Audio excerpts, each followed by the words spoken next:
We've talked about management. What about leadership? What does this new, brave new world you're describing mean for leadership and for leaders in the 21st century? I think I would say several very important distinctions.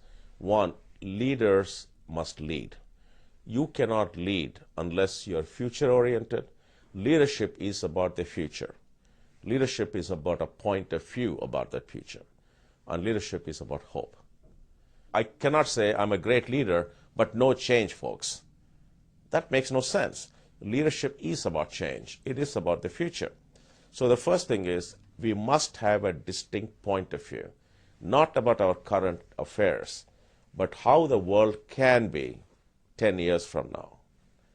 That is the first principle of a good leader. I'm arguing strategy and leadership is not extrapolate the current situation to the future, but imagining the future and folding that future in. That means leaders must have a point of view about how our system can operate and what the underlying principles ought to be. And that is a critical part of the book. N equal to 1, R equal to G is a fundamental view of how the world can be. Not necessarily everybody is there, but that's how it should be. I call it democratizing commerce. Because if you think about what we are doing, every person has the opportunity to have their share of voice in how they consume, what they consume, and how much they will pay for it. That doesn't mean the company has to give them what they want at the price they want, but they have to accept it.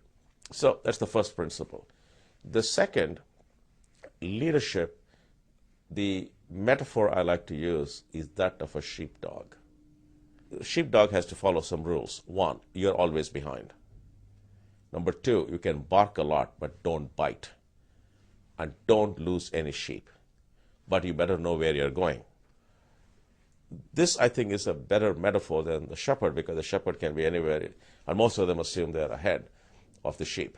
The reason I'm saying that, I think, is when talent becomes the critical resource for running these companies, and the talent is distributed around the world, intercultural competence, interpersonal competence, the capacity to get people from different parts of the world, from China, India, Germany, UK, and United States and Brazil, all to work together, requires the ability of a good sheepdog.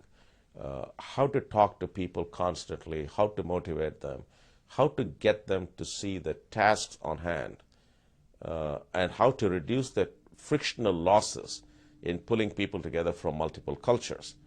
That becomes a dominant theme. So it is not the great man view of leadership. It is somebody who gets you to be as good as you can be.